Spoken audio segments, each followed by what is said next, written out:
It's so gratifying to have a copy of the book, Gender and Development in Nigeria, Concepts, Issues, and Strategies, a reader. Why is it gratifying? This book was edited by Professor Oluwafunmilayo, Para-Mallam, the Director of Studies at the National Institute for Policy and Strategic Studies, KURU, and myself, Mojubaolu, Olufunke, Okome. The book has 30 chapters, so it's a real big book. And I'm excited about it because it's all Nigerian scholars. It's both male and female scholars who contributed to this book.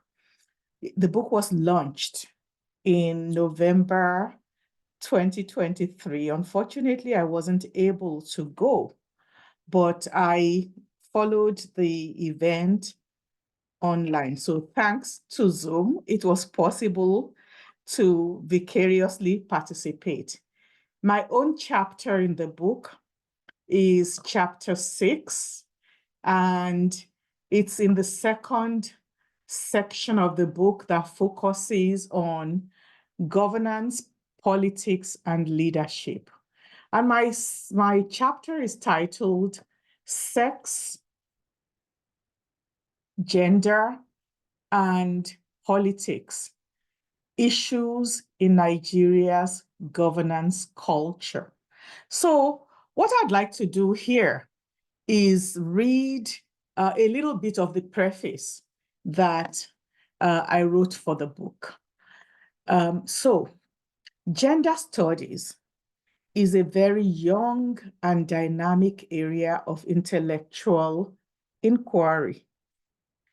This book, Gender and Politics, Gender and Development in Nigeria, Concepts, Issues, and Strategies, a reader, is an attempt to contribute to the development and production of knowledge in this interdisciplinary field of study.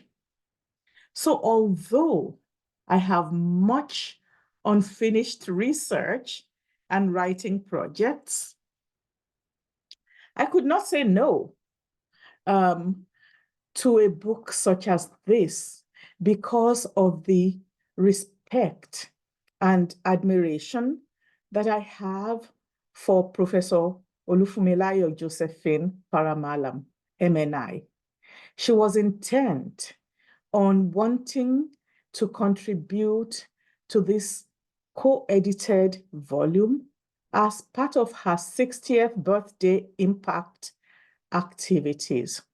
Besides, while I was on sabbatical at NIPS for the 2023 academic year, we had numerous wide-ranging conversations on all manner of issues, particularly those concerning Nigeria and its gender relations.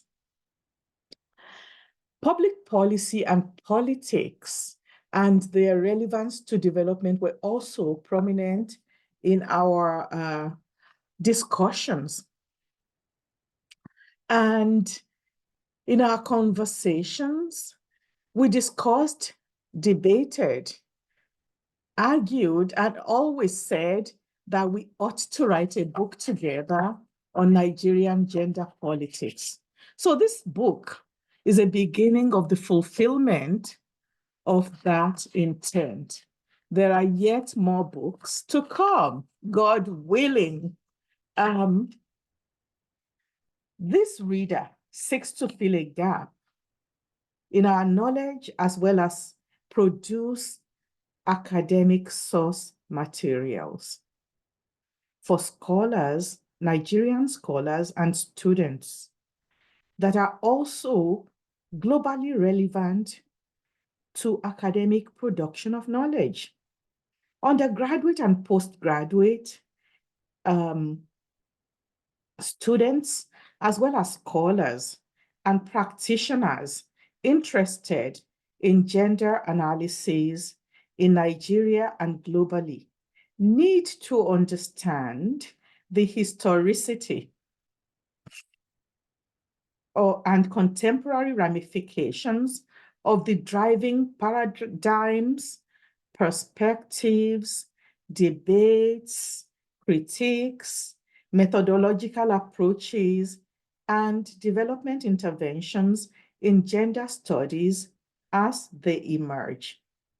It is also important to present the work of African scholars in academic terrain where they remain marginalized and ignored.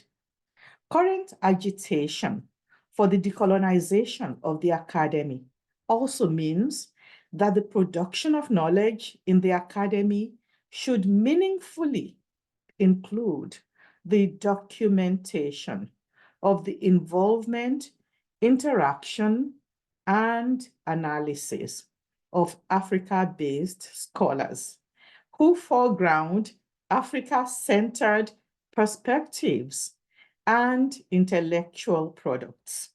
Further, the interplay between gender and development in Nigeria and their effects on national development are yet to be exhaustively analyzed. Yet, there is worldwide commitment to the need for gender equality, as is evident from global, African, and national commitments. These include the International Conference on Population and Development, the Convention on the Elimination of All Forms of Discrimination Against Women, or CEDAW, the Beijing Platform of Action, the UN Security Council Resolution on Women, Peace, and Security, the Sustainable Development Goals, the Maputo Protocol, also known as the African Women's Gender Protocol, and even Nigeria's Constitution, which has a clause on non-discrimination. The implications of sex identity and gender dynamics for national development have not been coherently and systematically articulated to make them accessible to students, lecturers, researchers, analysts, activists, and policymakers. Thus, much of international, regional, and national gender and development discourse is neither applicable nor functional in the Nigerian context. This reader contributes to these efforts. The chapters in this book consider the conceptual and theoretical frames of analysis that explain gender identity, status, roles and relationships across Nigeria's richly diverse and culturally complex ethnic nationalities. It explores the implications of such diversity and complexity for gender and development thinking, planning, and policy. With its diverse and huge population, rich and varied historical, cultural, and linguistic trajectories, Nigeria is fertile ground for the development of a contextually relevant set of gender theories and praxis. This gender and development reader aims to fill the gaps in our knowledge. It is an excellent resource for academic inquiry, policy making, and implementation. Without contextualized gender and development issues, an analysis that draw upon and reflect the sociocultural, political, and economic realities in Nigeria, such analyses are less relevant. Without grounded and historicized analysis of the interaction between the Nigerian state and society, such analyses are unproductive.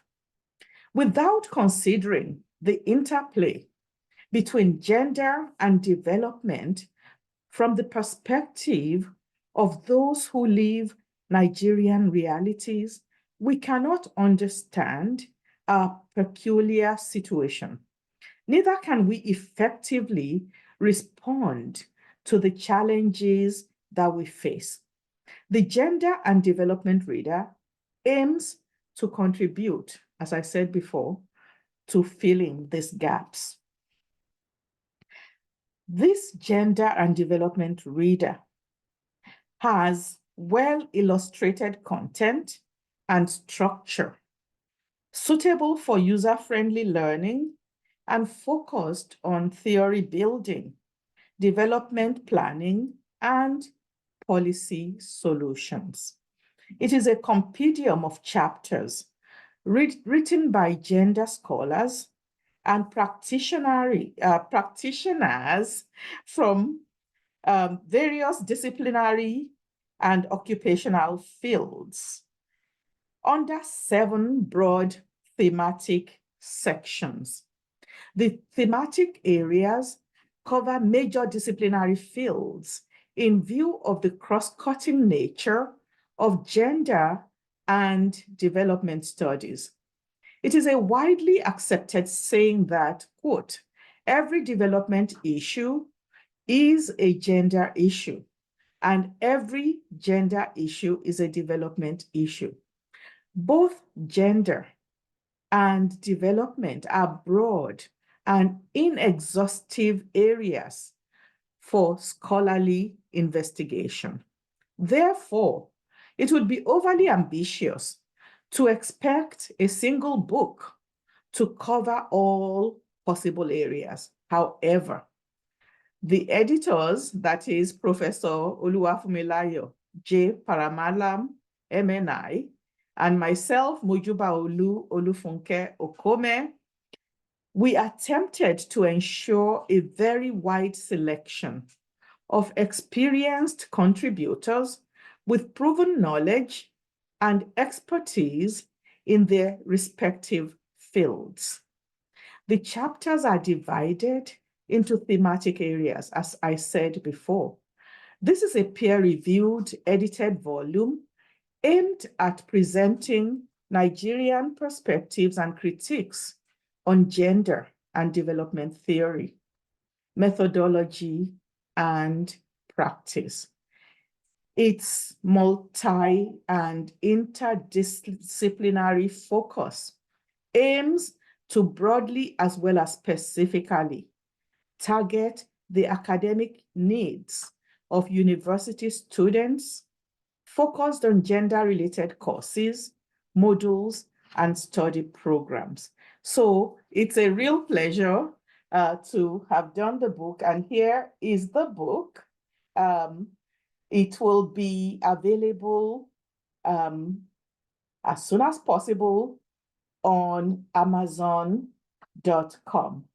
both as a real book on paper and as a Kindle book. So congratulations to the all the people who presented in this book. Thank you very much. I shall talk about another book that I actually contributed to, which is edited by some colleagues that I highly respect.